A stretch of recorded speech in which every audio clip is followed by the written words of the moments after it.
Éternel Dieu Tout-Puissant, notre Créateur, le Créateur du ciel et de la terre, le Père de notre Seigneur Jésus-Christ. Père céleste, Dieu de toute miséricorde, Dieu de toute bonté, Dieu d'amour immense.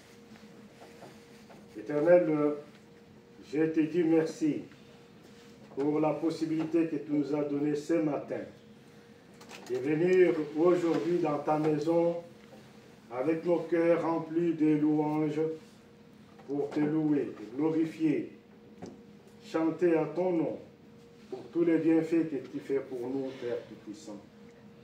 Éternel, tu nous as donné le souffle de vie gratuitement. Père Tout-Puissant, tu nous as gardés, protégés par tes anges gardiens, et tu nous as bénis. Éternel, de nos maisons jusqu'ici, tu as été au contrôle de tous les moyens de transport que nous avons pris. Père, Dieu Tout-Puissant, tu nous as encadrés, accompagnés par ton Saint-Esprit. Je t'en suis très reconnaissant, Père Tout-Puissant, pour ta présence, la présence de ton Fils, la présence du Saint-Esprit parmi nous ici. Nous sommes venus chercher la communion avec toi. Père Tout-Puissant, je suis ensuite très reconnaissant pour cette parole de ce matin. Cette parole qui va nous permettre de grandir dans nos foi. Il est une nourriture de notre âme. Père, nous nous préparons pour le retour de ton Fils. Et c'est pour cela, venir écouter la parole, l'exercer et, Père Tout-Puissant, marcher selon ta volonté est une des grandes conditions pour accéder à ton royaume. Père Tout-Puissant, je t'en suis très reconnaissant de toutes les possibilités que tu vas nous donner ce matin d'être disposés à recevoir cette parole. Éternel, je te remercie aussi pour tous ceux qui ne sont pas venus ce matin. Toi-même, tu sais, Père Tout-Puissant, pourquoi ils ne sont pas là aujourd'hui. Il y en a, Père, qui sont empêchés par le travail. Il y en a qui sont malades. Père Tout-Puissant, il y en a aussi qui sont tout simplement refroidis. Leurs âmes sont refroidies, ils n'ont plus de la foi. Et toi seul sais comment tu vas pouvoir les ramener vers toi, afin qu'ils remarchent encore dans ta voie. Père Tout-Puissant, je te demande, Éternel, de nous mettre en contact, en connexion avec nos prédécesseurs dans la foi. Père, avec tous nos frères et sœurs à travers le monde qui en ce moment sont en train d'écouter la parole, de prier et de chercher la communion avec toi. Éternel, le Tout-Puissant, que la parole de ce matin nous fortifie encore davantage. Dieu d'amour, protège tes enfants qui sont encore en cours de route pour venir ici enseigner, pour participer à ces services divins. Éternel, le Dieu d'amour, je laisse encore une fois cette journée entre tes mains, au nom puissant de ton Fils Jésus-Christ, notre Seigneur, notre Sauveur. Amen. Amen. Donc, aujourd'hui, nous avons une parole qui nous a été envoyée par notre apôtre patriarche dans les chapitres, donc dans l'évangile de Marc, chapitre 2, versets 3 à 5. Donc, je vais lire la parole. Des gens vinrent à lui, amenant un paralytique porté par 4 hommes. Comme ils ne pouvaient l'aborder à cause de la foule, ils découvrirent le toit de la maison où il était et descendirent par cette ouverture le lit sur lequel le paralytique était couché. Jésus, voyant leur foi, dit au paralytique, « Mon enfant, tes péchés sont pardonnés. » Jusque-là.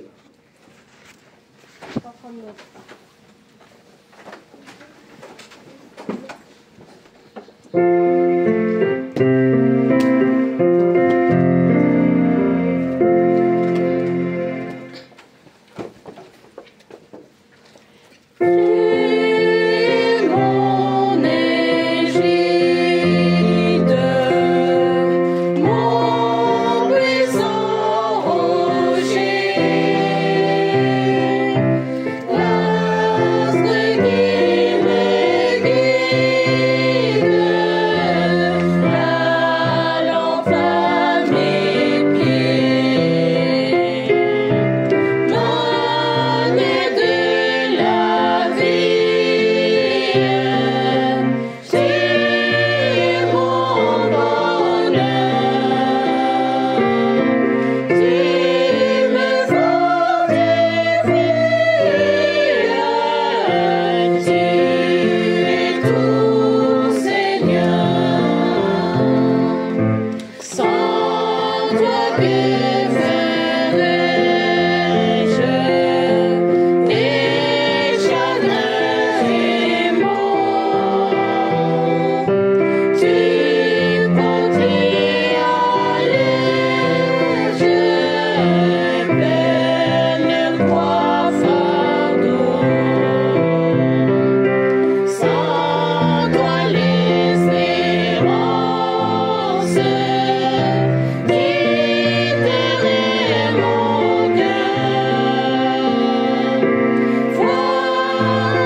la chorale, j'ai retenu la dernière phrase de ce chant, qui est tout Seigneur.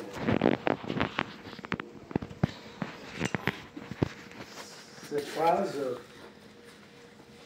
résume en quelque sorte la parole que nous allons entendre ce matin. La parole de ce matin, nous l'avons lu dans cet épisode, parle de la sollicitude de Jésus. Jésus guérit un paralytique. À travers cet épisode, qui est une histoire, mais pas seulement une toute simple histoire, parce qu'une histoire peut être une histoire de faits imaginaires, mais ici, moi, je parle beaucoup plus d'un témoignage. Parce que c'est quelque chose de vraiment vécu, et qui a été aussi au vie de tout le monde, à Capernaum. Le paralytique ici, qui a souffert pendant plusieurs années, il a été toujours couché sur son lit parce qu'il avait une sorte de paralysie générale. Toutes ses cellules étaient détruites. Il ne savait plus marcher, ni s'asseoir non plus. Il était tout le temps resté couché. Et à cette période-là, comme un peu à peu près actuellement, les personnes comme ça sont au fait abandonnées. Pourquoi? Parce que les gens pensaient à cette époque-là que c'était une honte de fréquenter ce genre de personnes qui certainement étaient frappées par une telle maladie à cause de ses péchés. Et des gens comme ça étaient souvent isolés. On les retrouvait souvent dans un endroit un peu public de la ville où ils devaient profiter, donc pas profiter, mais où ils devaient vivre de l'aumône.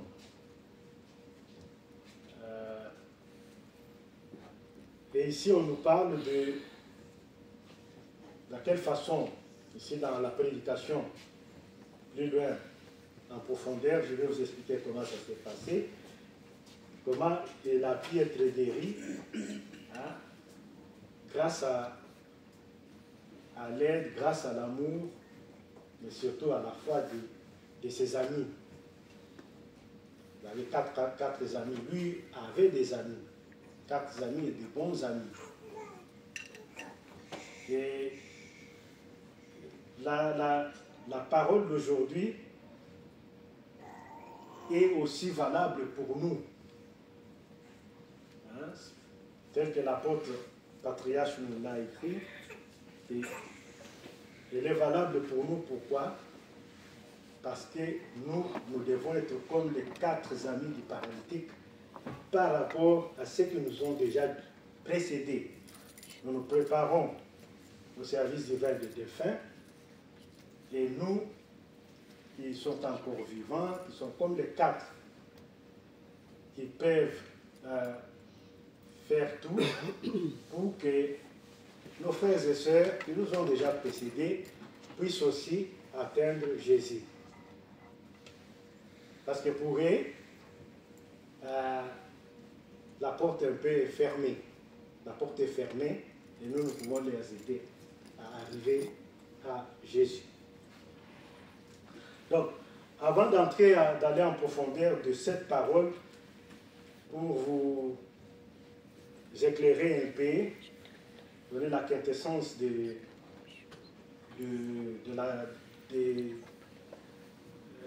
la situation, je vais lire donc ces versets, ce chapitre, du 1er verset au 12. Jésus guérit un paralytique. Quelques jours après, Jésus revint à Capernaum. On a appris qu'il était à la maison et il s'assemblant un si grand nombre de personnes que l'espace devant la porte ne pouvait plus les contenir. Il leur annonçait la parole. Des gens vinrent à lui, amenant un paralytique porté par 4 hommes.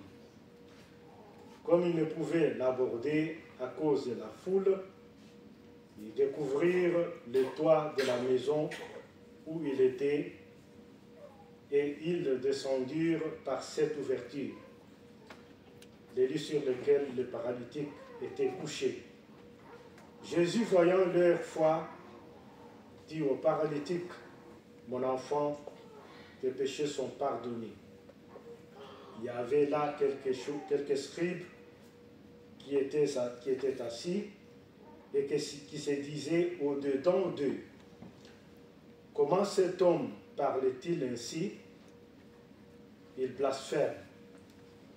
Qui peut pardonner les péchés si ce n'est Dieu seul? » Jésus, ayant aussitôt connu par son esprit ce qu'il pensait au-dedans d'eux, leur dit, « Pourquoi avez-vous de telles pensées dans vos cœurs? Lequel est le plus aisé de dire au paralytique, « Tes péchés sont pardonnés » ou de dire, « Lève-toi, prends ton lit et marche » ? Or, afin que vous sachiez que le Fils de l'homme a sur la terre le pouvoir de pardonner les péchés, je te l'ordonne, dit-il au paralytique, lève-toi, prends ton lit et va dans ta maison. Et à l'instant, il se leva, prit son lit et sortit en présence de tout le monde, de sorte qu'ils étaient tous dans l'étonnement et glorifiaient Dieu, disant, nous n'avons jamais rien vu de pareil. C'est merveilleux, n'est-ce pas? Oui. Donc ici, nous commençons d'abord par la prédication de Jésus. Jésus rentrait tout le temps à Capernaum pendant les 3 ans où il était à l'exercice de sa mission. Il revenait chaque fois à Capernaum. Capernaum, que nous pouvons dire ici, qui était comme un QG, son quartier général. Et si on parle qu'il venait, et on parle, c'était peut-être, il n'y a pas vraiment une précision dans la Bible, c'était soit la maison de Pierre ou d'André, son frère, mais c'est là où il avait l'habitude de venir. Et chaque fois qu'il venait, il ne venait pas pour se reposer, ou pour voir les amis qu'il avait laissés, mais il venait pour enseigner, donner la bonne parole. Et chaque fois, il y avait un engouement terrible. Il y avait beaucoup de gens qui venaient écouter Jésus. Vous savez qu'auparavant, Jésus avait fait plusieurs miracles. Toujours dans la même ville, dans la petite ville de Capernaum. Il avait déjà guéri presque tout le monde qui était là-bas. Il avait fait les miracles de guérison. Et alors, les gens, chaque fois qu'ils voyaient Jésus venir, c'était un engouement total. Et cette fois-ci, il était encore dans cette maison, et la maison était pleine à craquer. Les portes étaient obstruées. Personne ne pouvait plus rentrer. Ceux qui sont entrés avant avaient la chance de trouver une bonne place. Et le reste était dehors. Il n'y avait plus moyen d'entrer. Hein, je m'imagine, c'est quand on avait des concerts. Si l'église là était pleine, ceux qui étaient dehors ne pouvaient pas avoir le prêtre faire son discours devant ou le choriste chanter. Donc c'était ça. Et alors, Jésus n'était pas accessible. Il n'était pas accessible. Donc c'était difficile. Et alors, les paralytiques, son problème était là, entier. Ses amis lui avaient déjà parlé de Jésus. Vous connaissez, il avait déjà entendu parler de Jésus. Et elle lui avait même présenté la possibilité d'être guéri par Jésus. Ils avaient appris que Jésus était dans la ville, était dans cette maison-là. Maintenant, ils se sont dit, mais c'est l'occasion ou rien. Qu'est-ce que nous pouvons faire pour atteindre Jésus? Parce que nous devons amener notre ami devant Jésus. Et quand tu seras devant Jésus, certainement, il sera guéri. Ici, c'est vraiment une foi incroyable. Parce que les 4 amis avaient une conviction, on ne peut pas l'expliquer. Ils savaient que absolument, si nous arrivons plus près de Jésus, notre ami se lèvera et marchera. Ils disent, mais qu'est-ce que nous devons faire? Ils n'ont pas croisé les bras, ils ont commencé à réfléchir, et du coup, ils ont eu une idée ingénieuse. Ils ont développé des stratégies de nous avons entré dans cette maison, coûte que coûte. Et là, ils sont allés, ils ont pris les paralytiques, ils étaient à 4, hein, donc les 2 étaient avec.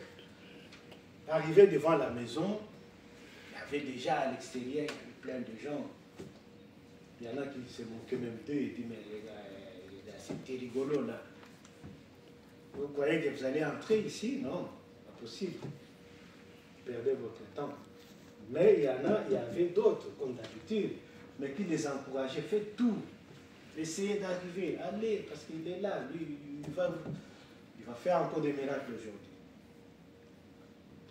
Et alors, il est revenu à l'idée à la tête de dire, nous allons passer par les toits. On trouvait peut-être qu'il y avait un petit escalier qui, à l'arrière, c'était là-bas. Donc, en Israël, à cette époque-là, même apparemment, même maintenant, parce qu'il y a un ami qui était là-bas, qui m'a dit que même maintenant, c'est comme ça, des maisons où les gens essaient de vivre un peu sur le toit, il y en a un qui dorme là-dessus, et pour accéder à ce toit, ils passent par un petit escalier. Et c'est comme ça qu'ils avaient emprunté le petit escalier, ils sont arrivés sur le toit, et les toits, ils ont commencé à ouvrir les toits. Ils ont entendu le bruit, ils ont dit, mais Jésus peut se trouver à peu près à cet endroit. Ils ont commencé à ouvrir les toits. Vous savez, c'était des maisons, c'était pas vraiment dur, hein? C'était peut-être un toit en paille. Paille, un peu de la boue. Ils commençaient à démonter les toits, juste l'espace où ils devaient faire passer les lits. Ils ont commencé à démonter les toits. Maintenant, on se demande s'ils avaient des outils avec ou ils l'ont fait à la main. Ça, ce n'est nulle part. Non? Ils ont pu ouvrir le toit, un endroit vraiment assez large, bien. Ils pouvaient faire passer les lits et les faire déposer, les faire tomber tout doucement, juste devant où Jésus était. L'élie est tombé jusque là où Jésus était. Et nous voyons dans le verset 5, à ce moment-là, Jésus fait alors la promesse des pardons des péchés aux paralytiques. Quand il a vu, Jésus a tout de suite vu, parce qu'il sait lire mon cœur, il a vu que les 5 jeunes hommes, parce qu'ils sont 5 au total, les paralytiques avec ses amis, avaient une foi incroyable et croyaient que oui, Jésus allait trouver une solution pour leur ami. Et qu'est-ce que Jésus faisait? Il commençait d'abord par pardonner les péchés. Il dit, mon enfant, tes péchés te sont pardonnés. Et là, dans la salle, tout le monde était surpris, irrité. Comment? On vient pour qu'il puisse donner l'ordre qui s'élève, il marche. Mais lui, il parle de pardon des péchés.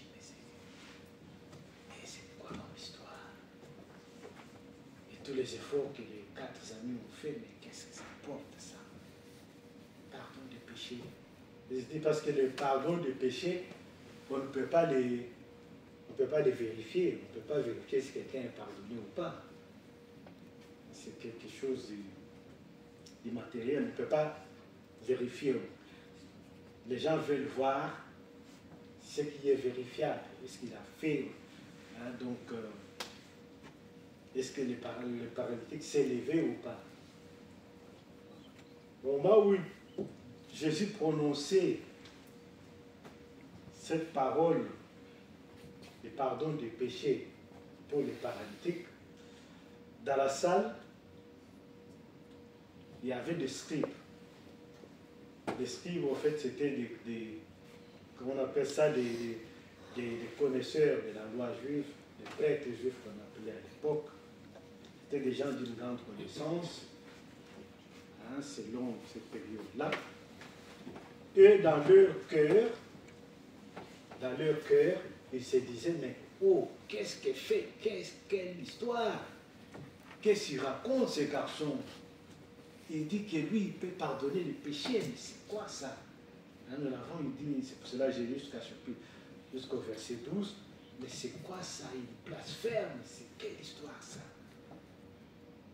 Comment il peut dire des choses comme ça? Ils avaient déjà dans leur tête que voilà, oui, mais il a blasphémé celui-là, il blasphème, la punition principale c'était la mort, il ne peut pas blasphémer. Et ils ne savaient pas que Jésus pouvait lire leur cœur. Jésus les a vus. Nous avons lu ici dans le chapitre ici, que Jésus a vu qu'ils avaient des pensées comme ça. Il est traité de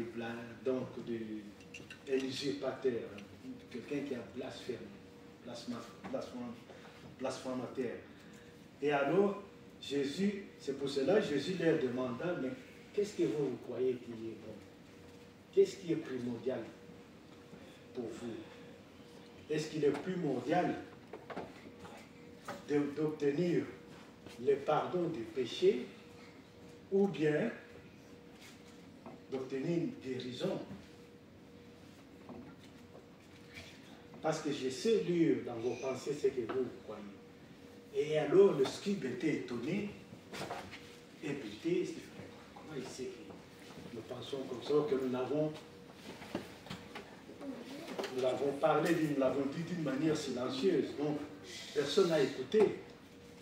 Comment se fait-il que lui sait que nous on avait des telles idées? Déjà là, ils ont commencé à se demander, mais qu'est-ce qu'il y a? C'est quel genre de personne? Ils avaient dit. Bon, c'est alors à ce moment-là que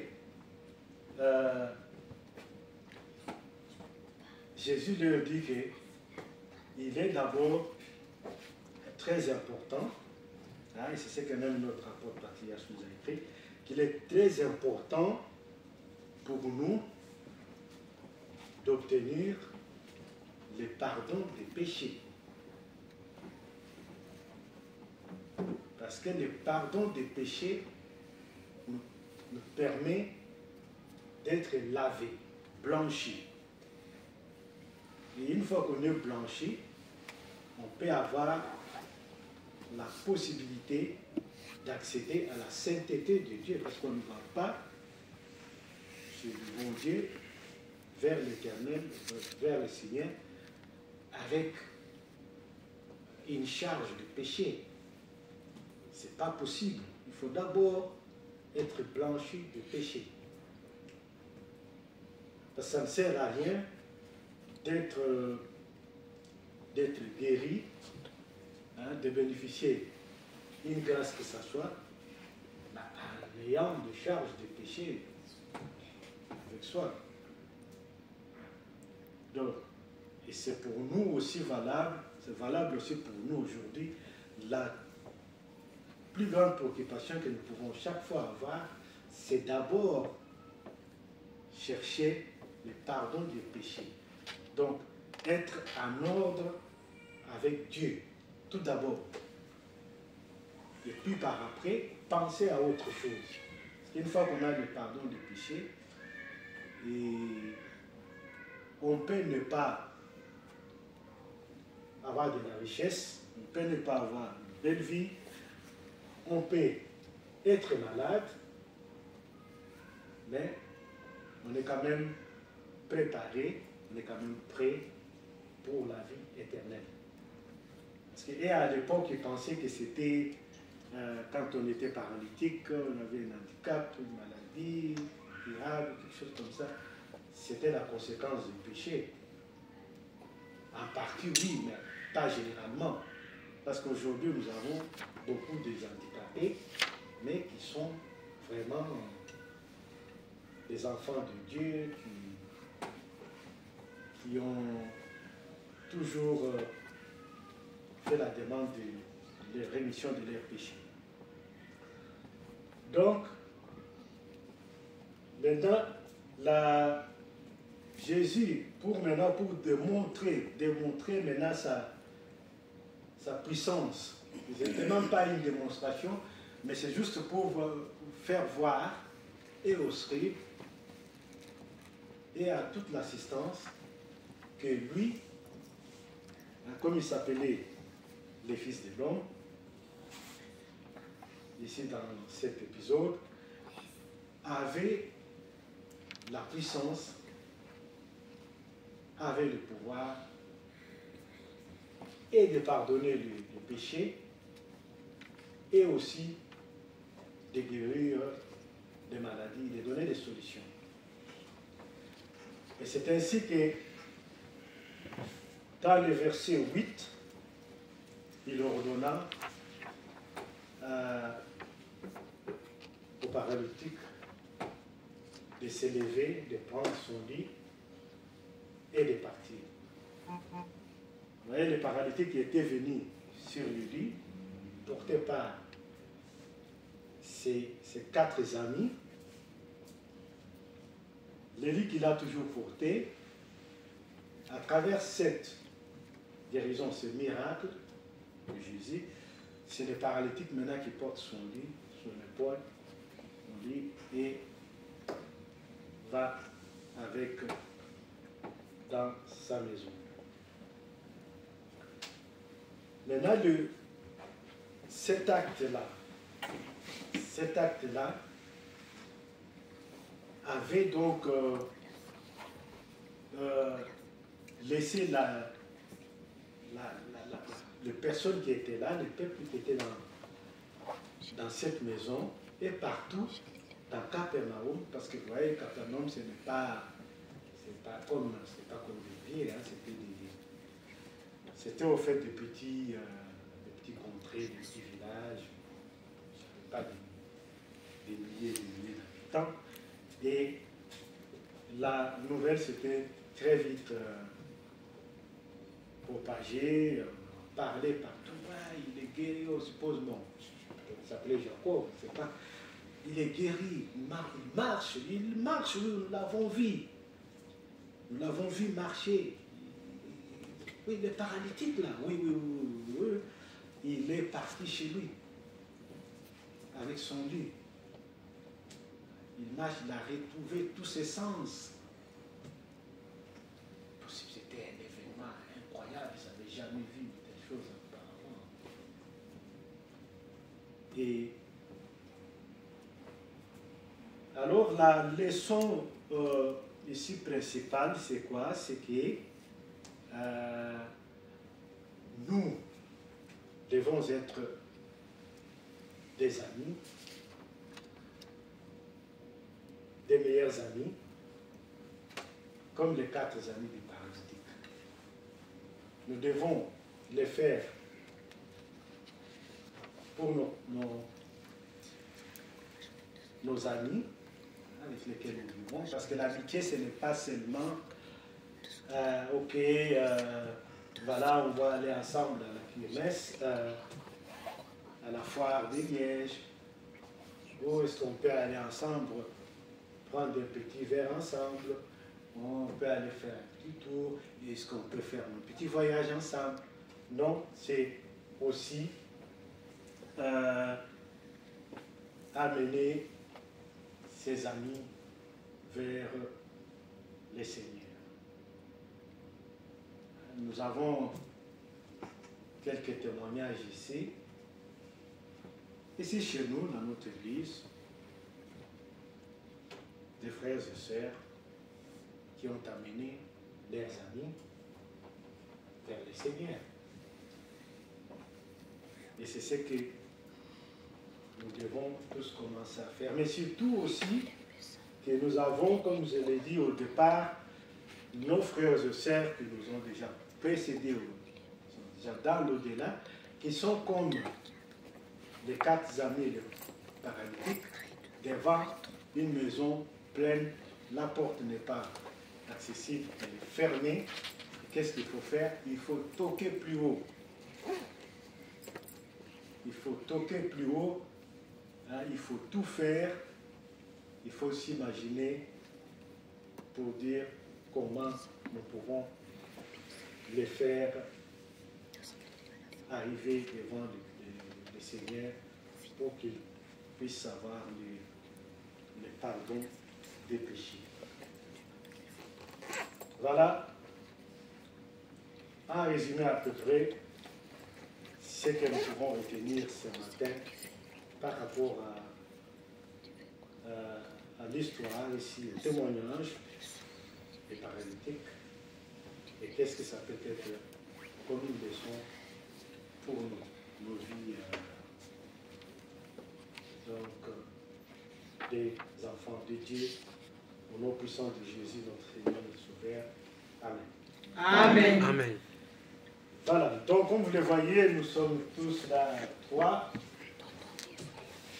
Je voulais faire venir notre prêtre, c'est celui qui longtemps qui était pas là, que nous avons aujourd'hui préparé. Sauf que je n'ai pas de cravate. Pas de cravate, bon. Non, ça va, c'est pas la cravate qui fait la cravate. Mais comme ça fait longtemps que nous avons pas servi, je vais demander un chant avant qu'il fasse nous dire ce qu'il a au fond de son.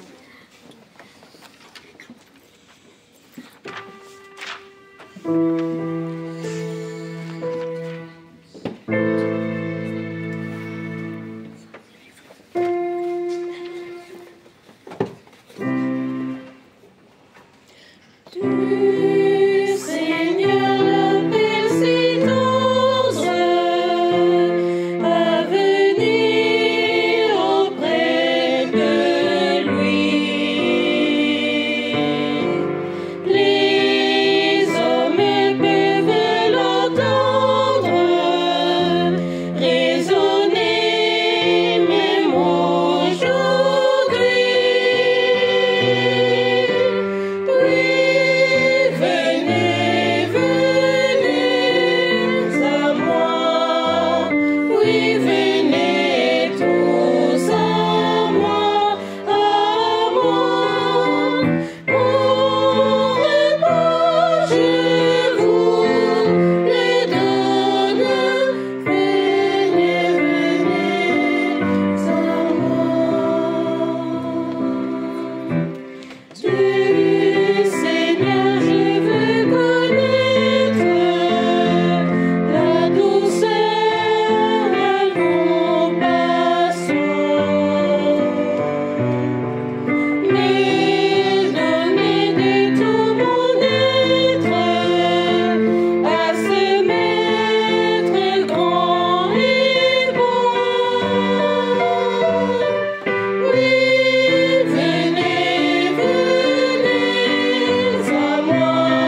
Merci, mon cher prêtre, pour cette prédication.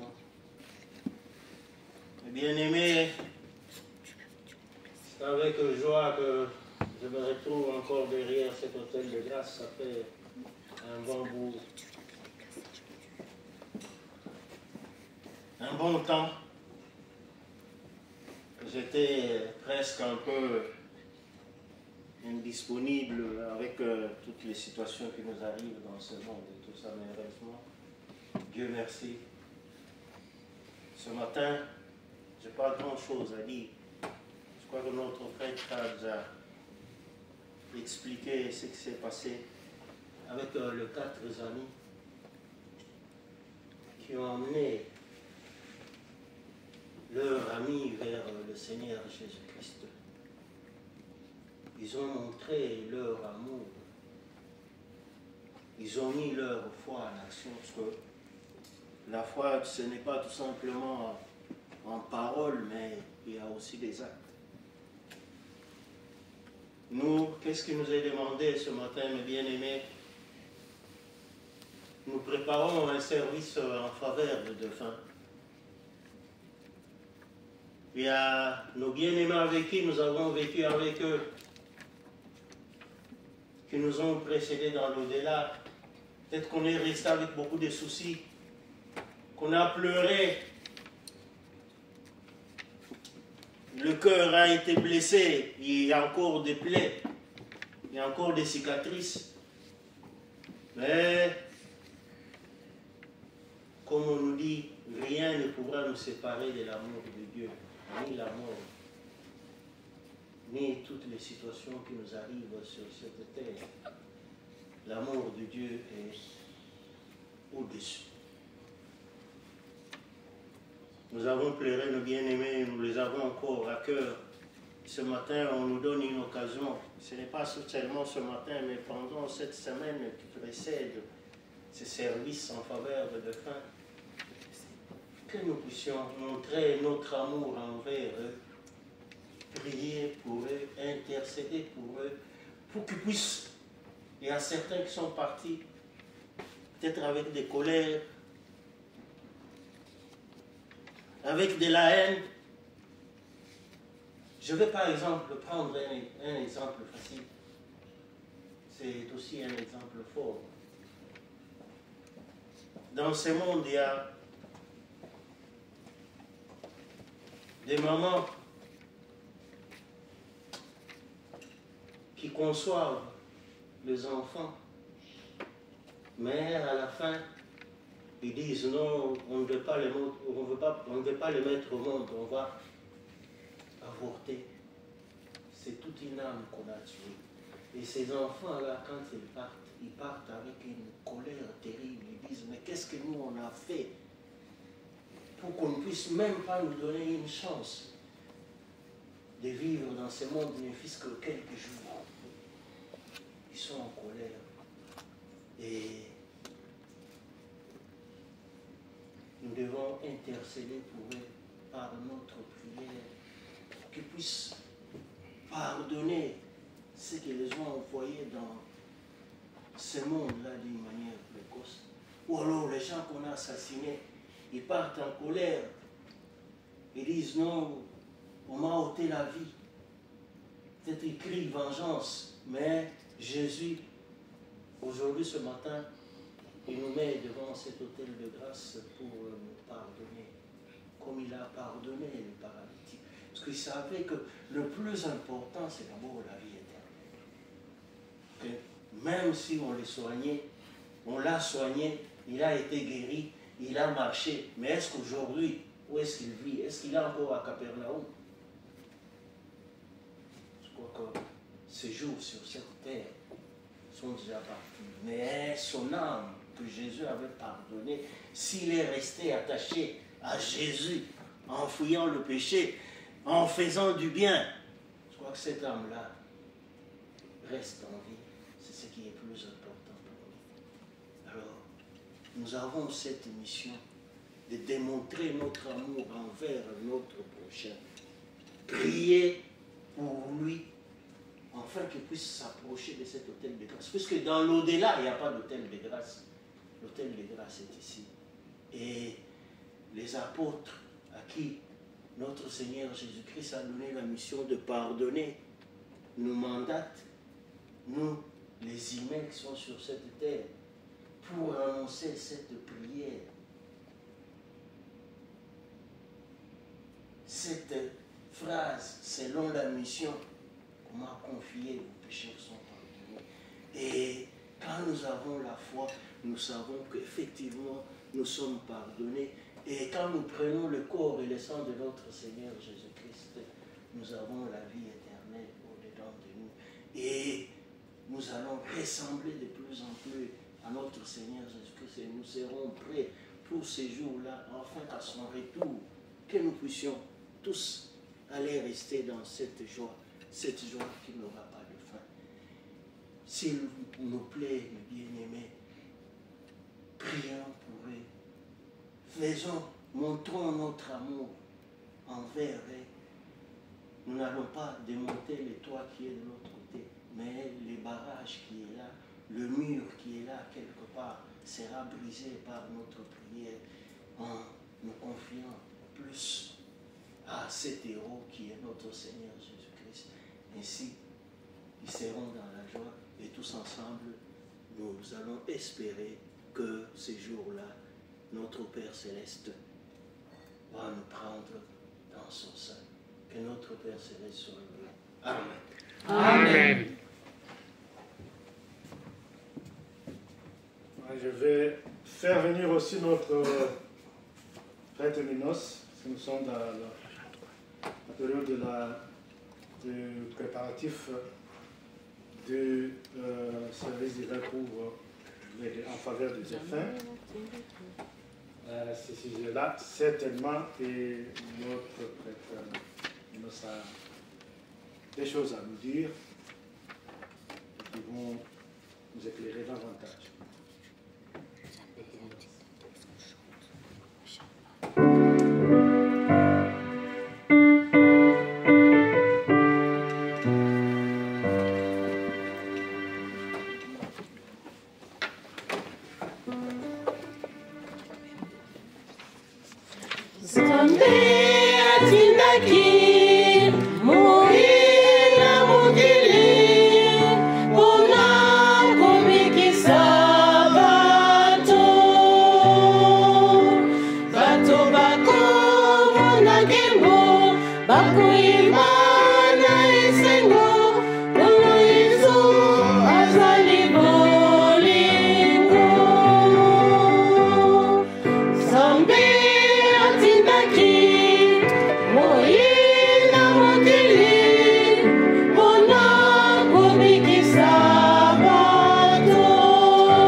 Jésus-Christ, entouré d'une foule innombrable, est en train de prêcher la bonne nouvelle. C'est ce que notre prêtre nous a ici. Cette foule non seulement écoute la parole du Seigneur, mais cette foule est en train d'empêcher aussi les autres de pouvoir avoir l'accès au Seigneur Jésus-Christ. Alors qu'il y avait des malades, alors qu'il y avait des nécessiteux, alors qu'il y avait de gens qui étaient assoiffés d'écouter la parole de Dieu pour leur repentance. la prédication. C'est ce qu'a dit aussi le prêtre ici. Le Seigneur est venu dans cette ville de Capernaum pour pouvoir prêcher la bonne nouvelle. Et vous allez vous imaginer, lorsque le Seigneur donne la mission à ses apôtres, ça c'est juste après, lorsqu'il prend son ascension pour le ciel, il ordonne aux apôtres de prêcher le pardon du péché et la repentance. Ce sont les deux choses que nous avons ici écoutées à travers les prêtres. Le paralytique qui arrive, accompagné de ses amis, mieux, transporté par ses amis, vient chercher une guérison physique. Mais au préalable, ces paralytiques avec ses amis, ils ont quelque chose dans leur cœur, c'est la foi tout simplement. Ils veulent venir auprès du Seigneur, malgré que l'accès est impossible, l'accès est difficile. Mais c'est quoi la foule qui entoure le Seigneur? Le prêtre a cité ici une certaine catégorie de gens qu'on appelait scribes. Si vous voyez bien dans la Bible, les scribes, ce n'étaient pas des citoyens qui étaient normaux comme nous.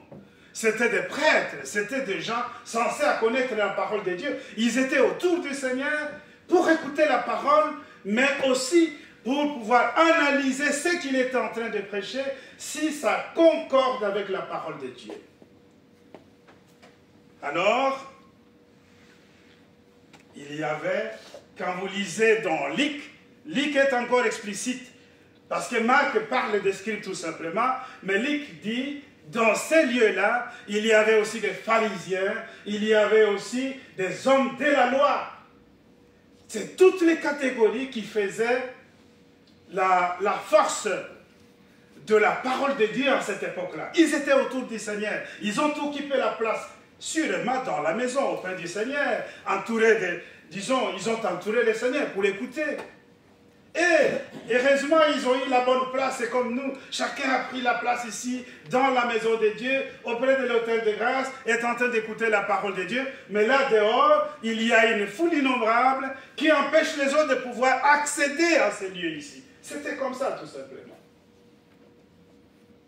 Et là, les gens qui arrivent avec leur foi, avec une détermination, ils disent, nous allons coûte que coûte rencontrer le Seigneur, parce que les nôtres, nous ne pouvons rien faire si on ne les sauve pas.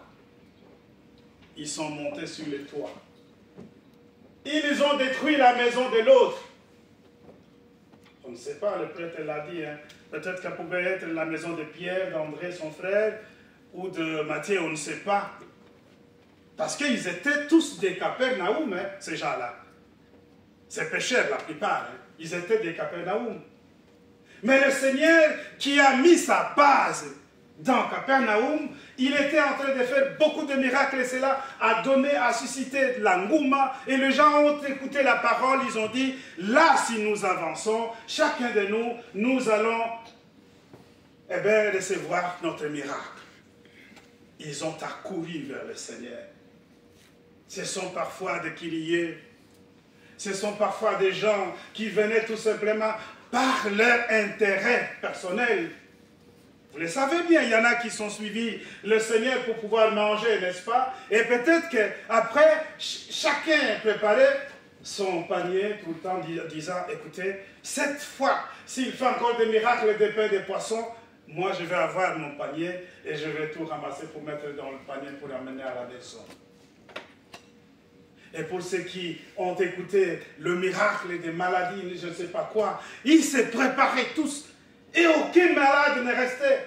La paralysie de cet homme, couché sur les lits, qui ne pouvait pas marcher.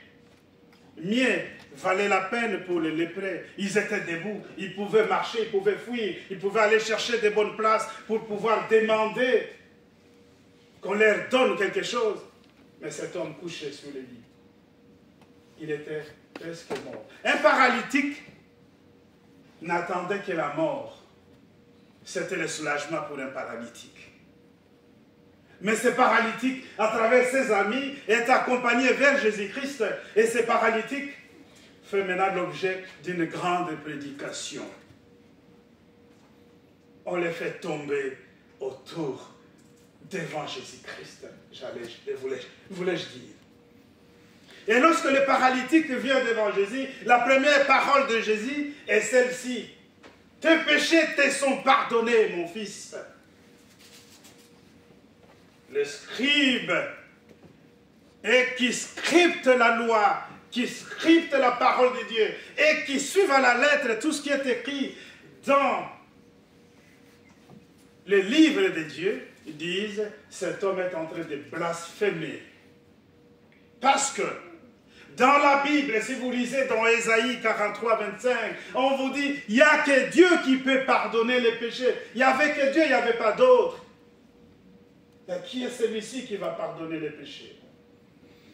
Et si vous lisez aussi, dans Psaume 103, le premier verset, je crois, jusqu'au deuxième, vous verrez aussi là, David est en train de dire, j'ai commis le péché devant toi, Dieu, alors qu'il avait tué son soldat, il avait pris sa femme.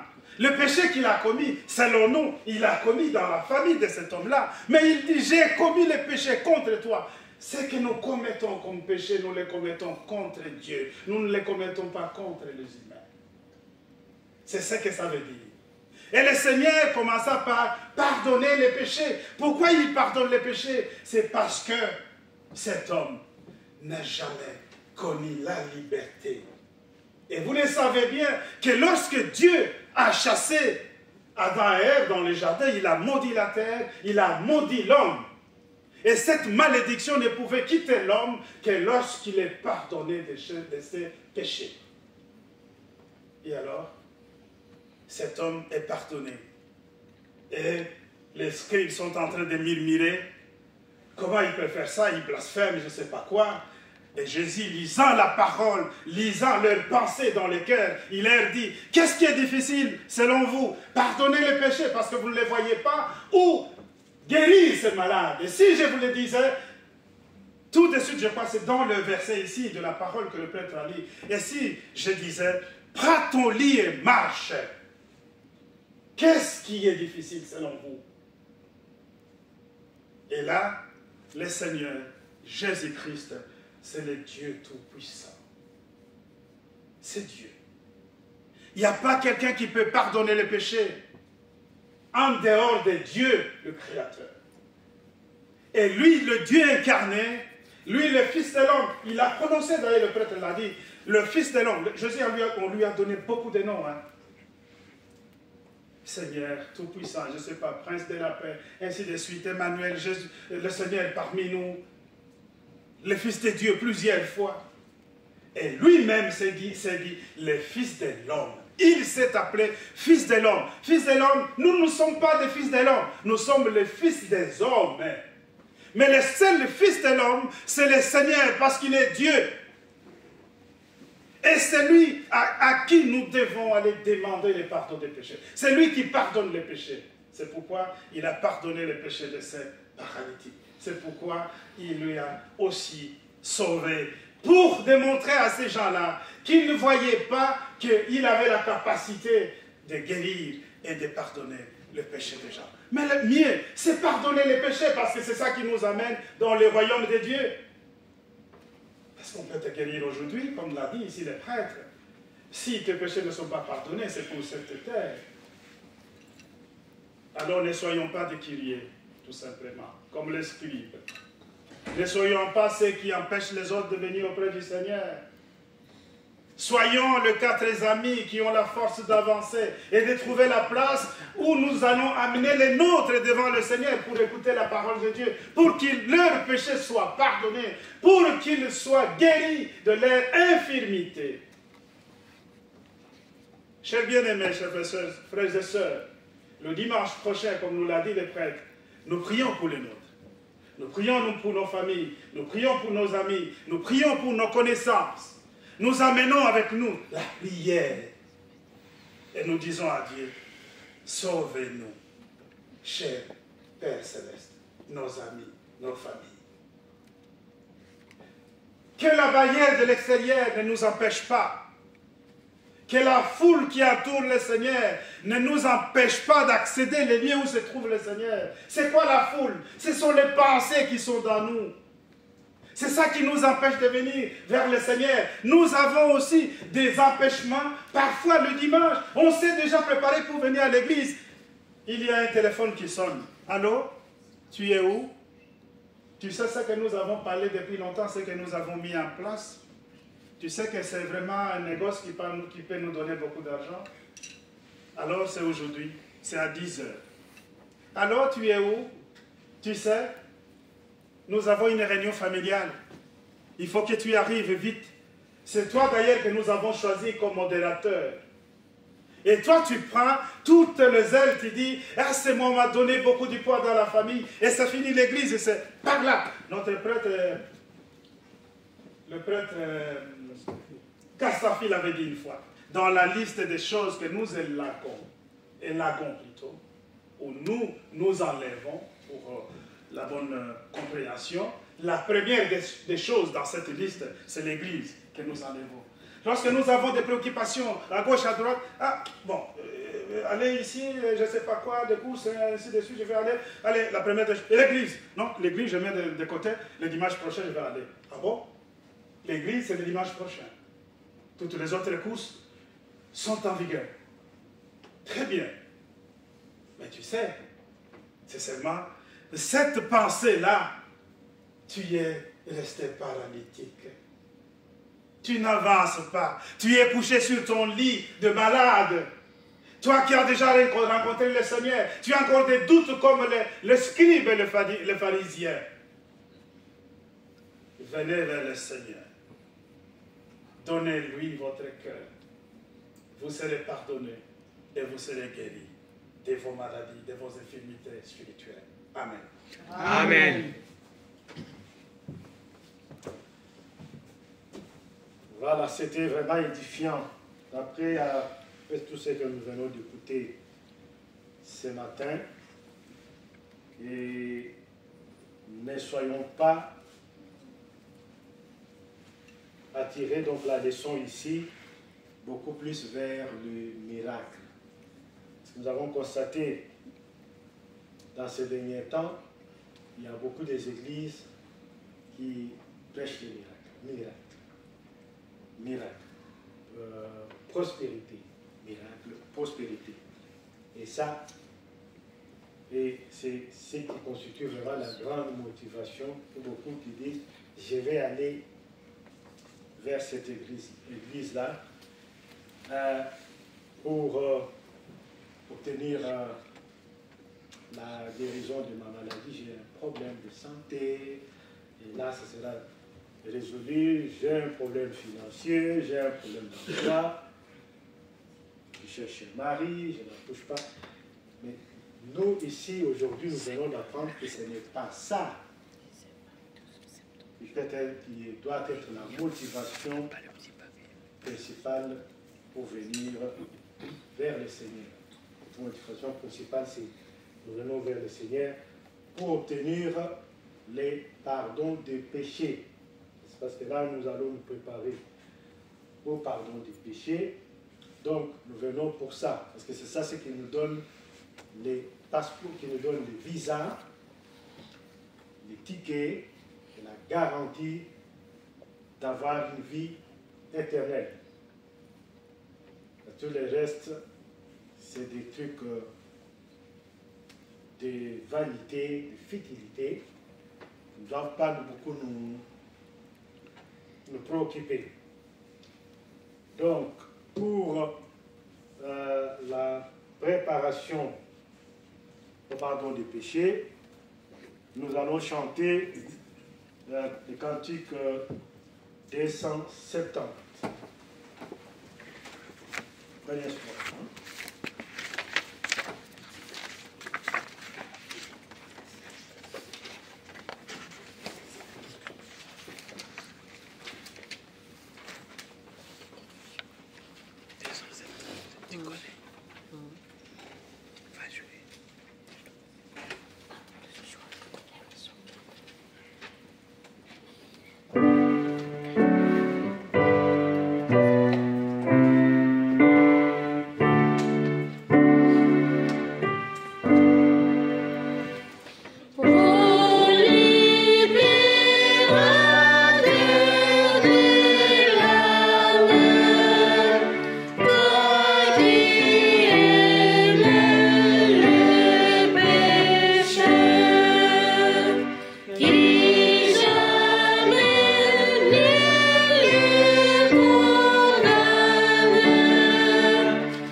Enseignez notre Seigneur. Notre Père qui es aux cieux, que ton nom soit sanctifié, que ton règne vienne, que ta volonté soit faite sur la terre comme au ciel. Donne-nous aujourd'hui notre pain quotidien. Pardonne-nous nos offenses, comme nous pardonnons à ceux qui nous ont offensés. Ne nous induis pas en tentation, mais délivre-nous du mal. Car c'est à toi qu'appartiennent, dans tous les siècles, le règne, la puissance et la gloire. Amen. Selon la mission que j'ai reçue de l'apôtre mon mandant, je vous annonce la bonne nouvelle. Au nom de notre Seigneur Jésus-Christ, le Fils de Dieu vivant, vos péchés vous sont pardonnés. La paix du ressuscité soit avec vous. Amen. Amen. Mon Père Céleste, Dieu Tout-Puissant, maintenant que vous venez de nous pardonner de nos péchés, Éternel, nous avons appris ce matin que Père Tout-Puissant, que nous devons beaucoup plus rechercher le pardon des péchés, venir vers toi que toute autre chose, Père Tout-Puissant. Car à travers le pardon des péchés, tu nous blanchis, tu nous prépares, Père Tout-Puissant, à accéder à ton royaume. Tu nous prépares pour l'avenir de notre Seigneur Jésus-Christ, qui va nous arriver incessamment. Éternel, tu nous prépares aussi pour que nous puissions, Père Tout-Puissant, prendre le corps et le sang du Seigneur Jésus-Christ en mémoire de la souffrance qu'il avait endurée à Golgotha, le sang qu'il a versé, Père Tout-Puissant, pour nous délivrer, Père Tout-Puissant, de nos péchés et nous donner la chance d'avancer dans ta voie et de se préparer et d'être choisi comme des prémices lors de son retour. Père Tout-Puissant, Éternel, je laisse ce moment entre tes mains et demande que ton Saint-Esprit nous accompagne dans ce sens et que nous obtenons le pardon de tous nos péchés au nom puissant de Jésus, notre Seigneur, notre Rédempteur. Amen. Amen. À présent, nous allons fêter la Sainte Seine.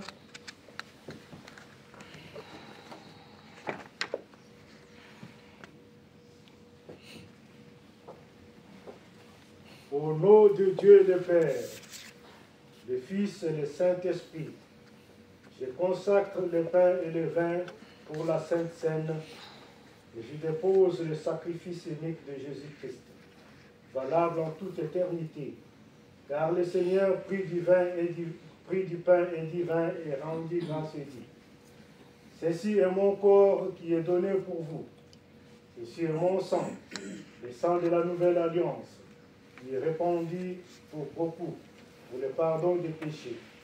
Mangez et buvez, faites ceci en mémoire de moi, car toutes les fois que vous mangez ce pain et que vous buvez ce vin, vous annoncez la mort du Seigneur jusqu'à ce qu'il revienne.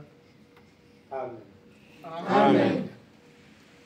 À présent, le Seigneur vous invite à participer à la Sainte Seine.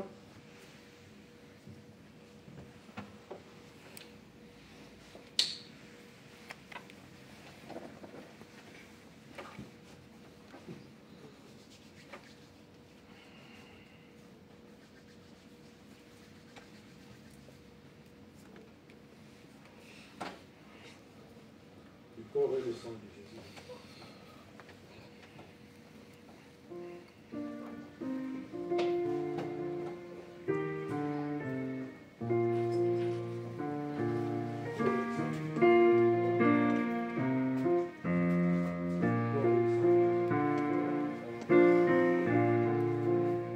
Pour la Sainte Seine, nous allons chanter le cantique 301.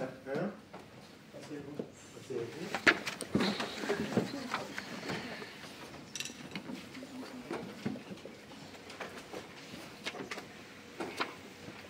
Le corps et le sang de Jésus donné pour toi. Amen. Le corps et le sang de Jésus donné pour toi. Amen. Le corps et le sang de Jésus donné pour toi. Le corps et le sang de Jésus donné pour toi. Le corps et le sang de Jésus pour toi. Le corps et le sang de Jésus pour toi.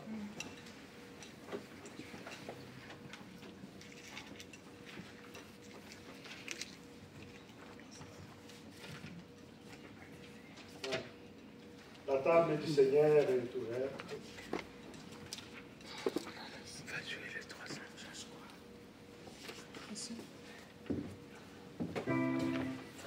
Va jouer.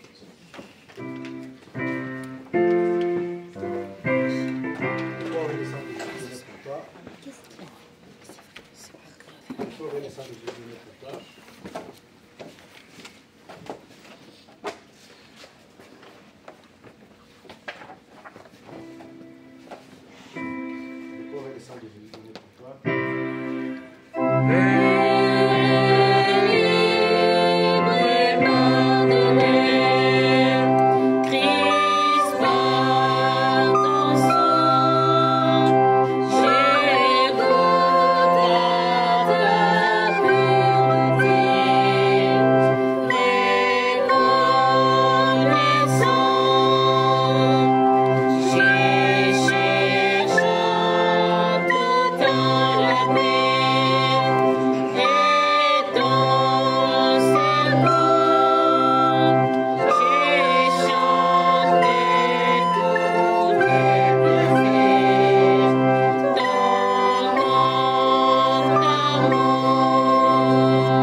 Bon Père céleste, éternel Dieu tout-puissant, Dieu de toute gloire, Dieu de toute miséricorde, Dieu de toute grâce.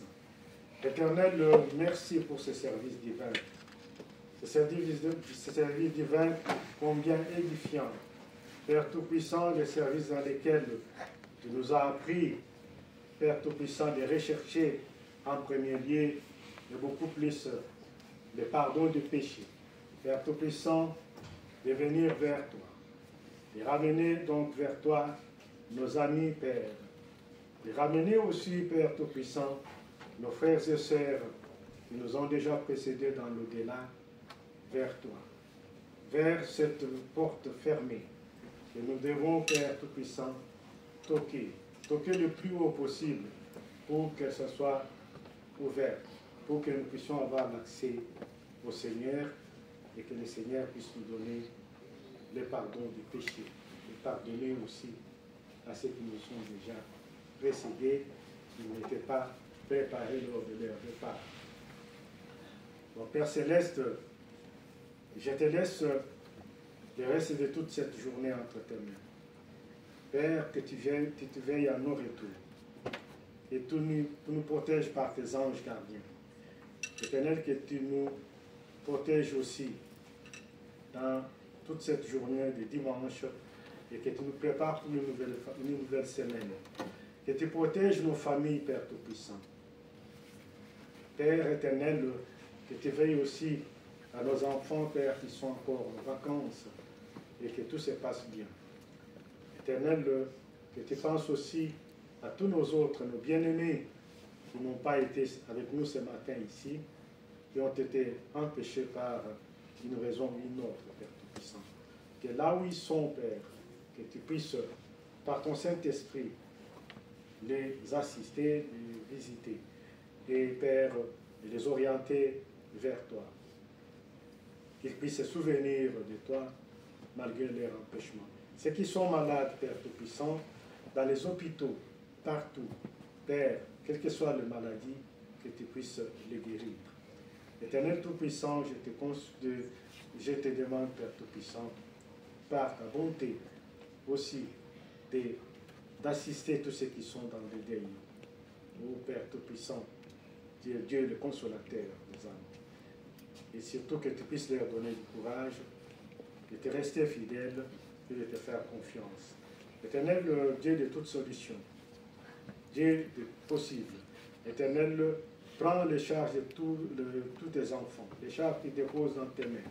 Trouve des solutions, quelles que soient des solutions à des problèmes, quels que soient des problèmes financiers, des problèmes de santé, des problèmes professionnels, des problèmes de logement, toutes sortes de problèmes, Père, que je ne saurais pas énumérer ici, puissent trouver des solutions. Éternel, le Tout-Puissant, je pense aussi à nos frères et sœurs qui sont dans des zones de guerre, comme la République démocratique du Congo, à l'est de la République démocratique du Congo.